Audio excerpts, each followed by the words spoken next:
Update: my father told me I wasn't his real daughter to cut me out of my grandmother's will. Only blood relatives deserve the family fortune, he declared. So I looked at him and said, "Do you promise to keep your word about it, then?" He said yes. He had a big surprise when Over the next hour, my mother unraveled a story that upended everything I thought I knew about my family. She and James, my uncle, had been in love before she met Douglas. They'd been young, passionate, and planning a future together when James received a prestigious research fellowship in Seattle. We agreed he should go, she explained. It was an incredible opportunity. We thought we could manage the distance, but the separation had strained their relationship, and during a particularly difficult period, she'd grown close to Douglas, who had always admired her from afar.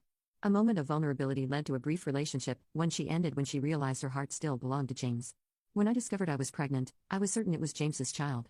The timing aligned perfectly with his last visit home. Her voice trembled. But Douglas insisted the child was his, and James was already engaged to someone else by then. I didn't want to disrupt his new life. Douglas had proposed immediately, presenting their marriage as the honorable solution. Only later did my mother realize that his interest had never been entirely about her. The Blackwell fortune had strict inheritance provisions that favored male heirs with legitimate children. He needed a wife and children to secure his position, she said bitterly. And I needed stability for my baby. It seemed like the best option at the time. Years passed, and the secret held. James eventually moved back to Philadelphia with his wife, but they remained childless. When his marriage ended in divorce, he threw himself into medical research, becoming increasingly distant from family affairs. Did James ever know? I asked.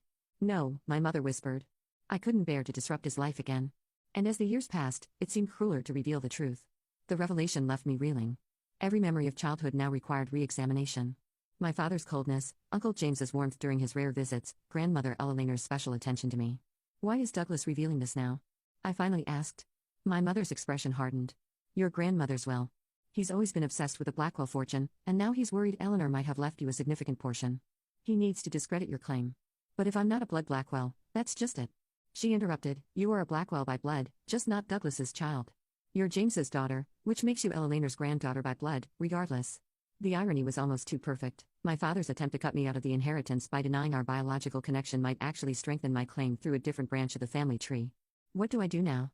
I asked, feeling adrift in this new reality. My mother reached across the table to clasp my hands.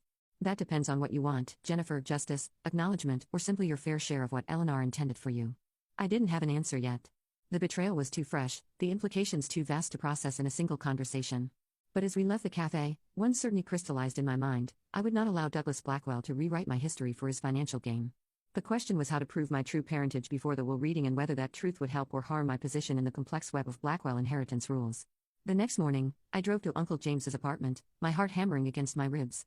I had called ahead, keeping my reason vague, family matters to discuss before the will reading. Now sitting in his modest living